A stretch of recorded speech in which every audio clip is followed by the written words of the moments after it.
Hai, kembali ke Sounding dengan dia lagi. Ini udah pernah nongol ya. Beberapa waktu lalu dia sudah pernah berbicara mengenai hidup dia, drama-drama gitu deh pokoknya. Nah, kali ini kita akan tampil dengan membawakan satu cerita yang berbeda. Hah. Ini perempuan yang berjuang. Aku ceritain dikit dulu buat kamu tentang kamu ya. Dia perempuan yang sangat berjuang. Dia ini seorang karyawan dan dia sekarang punya bisnis sendiri. Jadi kalau teman-teman yang suka pada masa tahun lalu, kalau nggak salah tahun lalu atau 2 tahun lalu, Ciput itu setahun lalu kalian suka beli Ciput di Shopee ya? Di Lazada kalian suka beli Ciput, itu kalian menguntungkan dia. Karena dia bikin bisnis itu dari yang iseng-iseng sampai berapa penghasilannya dulu? Dalam sehari itu sampai 32 juta. 32 juta. Jadi kalau dari iseng-iseng aja. Kalau 9 kali 30 gue berhitung langsung bisa dapat apa gitu ya. Oke. Nah, dia adalah seorang single mother sekarang ya. Iya. Dia adalah seorang single mother yang luar biasanya. Dia berjuang untuk anaknya sendiri. Perempuan ya anaknya? Iya, Perempuan untuk anaknya, sama kayak anak aku juga perempuan.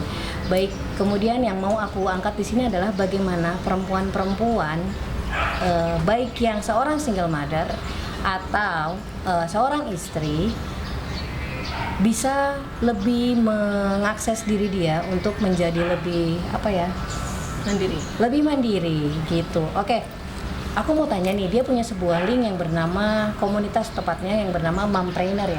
Mompreneur Indonesia. Nah, itu tentang apa sih, Mbak? Mompreneur Indonesia sebenarnya ditujukan untuk membuat wanita, mau itu apapun statusnya, bisa menciptakan penghasilan gitu. Jadi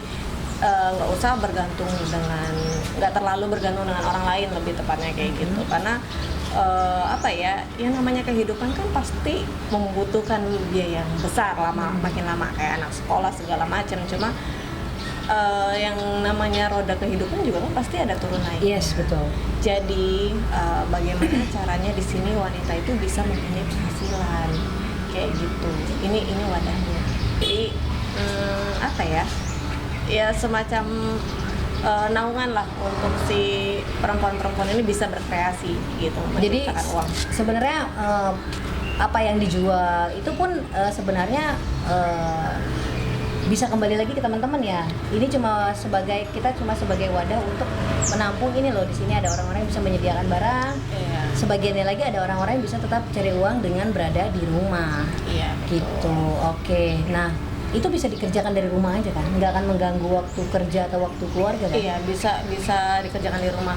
Jadi tujuannya memang untuk menciptakan kayak peluang bisnis lah ya. Tapi di satu sisi juga di situ banyak kayak artikel ataupun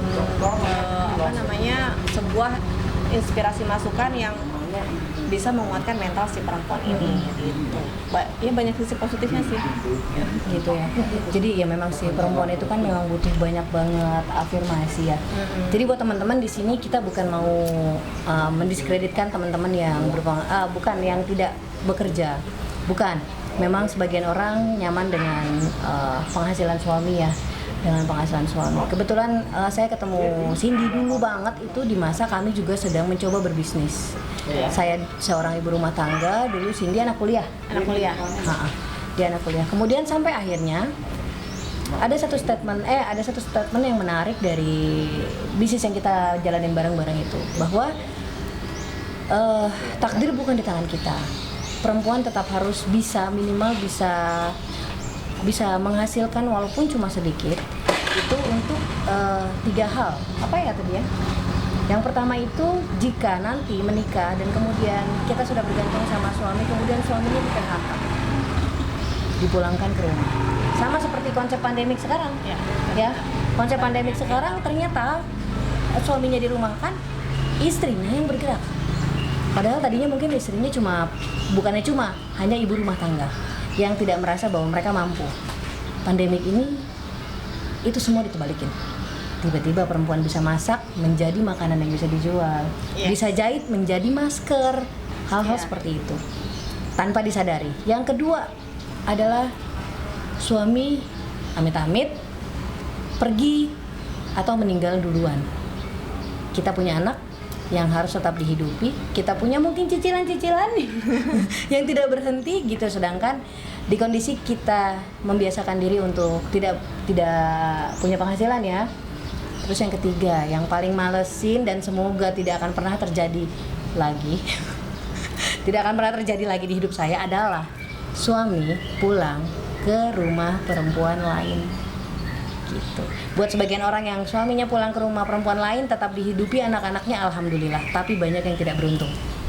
Gitu ya, teman-teman. Jadi di sini kita cuma mau mengenalkan ke teman-teman bahwa kami ini ibu rumah tangga. Ibu rumah tangga. Ibu rumah tangga, tapi tetap kita menjalankan tugas kita sebagai perempuan.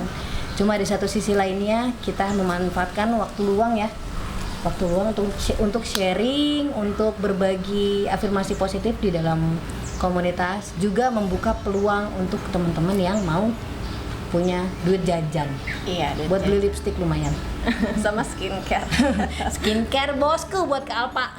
Alright, jadi nanti aku share linknya, aku share data untuk Mompreneur Indonesia-nya di description ya.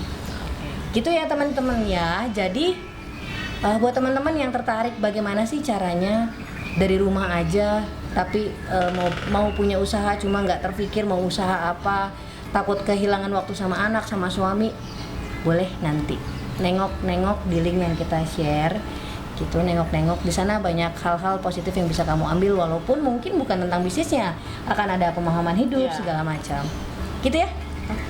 Oke, Cindy, makasih lagi. Sama-sama. Oke, terima kasih sudah duduk manis.